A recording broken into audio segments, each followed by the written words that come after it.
Father Derek from the Diocese of Kamloops, and I'd like to continue on with spiritual tips. And it all starts from one little thought. So let's just begin that when a thought comes to your mind, that's not the sin.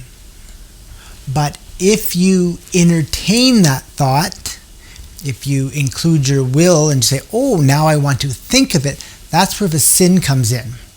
So if I have a thought come to my mind, that's not the sin. The sin will be, what am I going to do with that thought?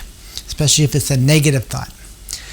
And so what's going to happen is, and the difference, if I can use another analogy, it's the difference between a bird flying over your head, you're distracted or whatever, that's not the sin, you let it go.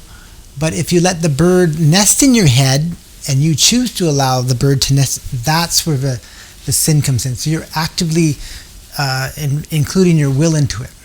So what happens is if somebody hurts me, say Johnny hurts me, and I want to get that guy back. So my first thought is negative towards Johnny. I get up tomorrow and I think of Johnny, guess what? It's going to be another negative thought. I get up the next day and I think of Johnny, guess what? It's going to probably be another negative thought. And already now my thoughts are forming into a mentality. The way I think about Johnny is negative. And then that's going to affect my attitude towards him. And the attitude is then going to be expressed through words. So when I talk to Sally about Johnny, negative, negative, negative, and the words are coming out negative. And then eventually, because of my negative attitudes towards Johnny, the way I'm going to act towards him, my actions are going to be negative. And then the actions will lead me into a habit, and the habit will lead me to my destination. Either I'm going to love God and Johnny, or not love God and not love Johnny and choose my own hell.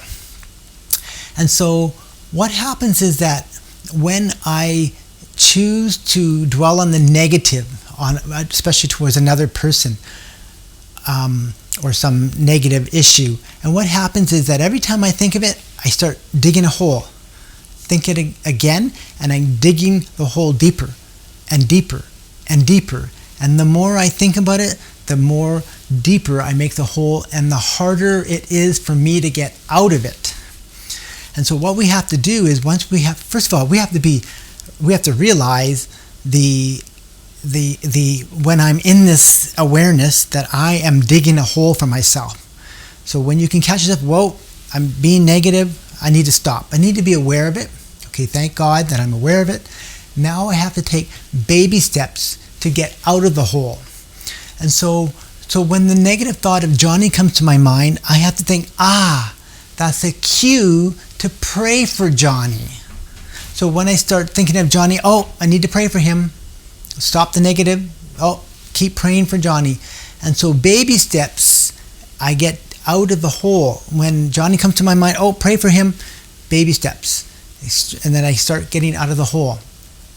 And so the idea is that, like this ripple effect, one little thought and the ripple effect is unbelievable. So what are you going to do with the first thought that comes to your mind when it's negative?